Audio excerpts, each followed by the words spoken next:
and I'd like to present to you, which a very helpful chatter linked it up for me, the results of a large study of political violence in the United States, which tracked from 1990 to 2020 ideologically motivated extremist homicides.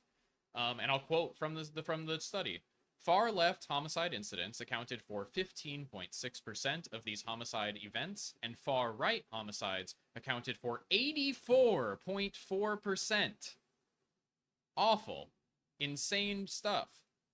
To hear Trump say it, though, it's all from the far left. Okay? Like, do you see how they are crafting out of whole cloth an alternate reality where instead of the attacker, they are the oppressed?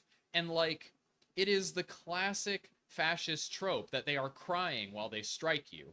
And I hope that, like, I just want to make it clear, you know what I mean? I just want to like paint this picture using the words of my opponents themselves. My opponents have to make things up about me, right?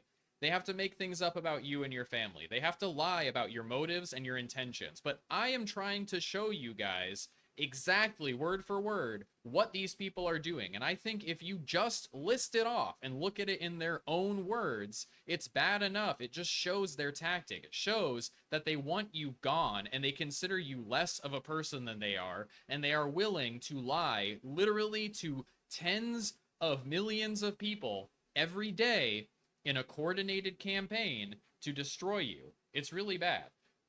It's like we're entering an era that is tragic because no matter what, if the political violence from the left continues in any way, if there's even one more Luigi Mangione, who's a guy who like sort of references liberalism, they're gonna do this, and a lot of people are gonna eat it up like hotcakes.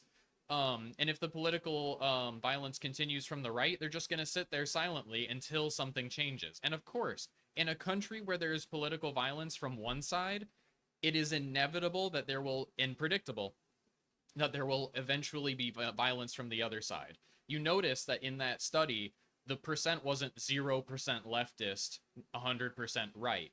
Even though there's an obvious trend and you know that these people are lying to your face, you just know that eventually they will get their pretext. And it's on us, the majority of people who have, normal politics, the people who are not terminally online, they can't take the bait. So it's pretty sad that people like Ezra Klein fall headfirst into this and give these homicidal monsters exactly what they want.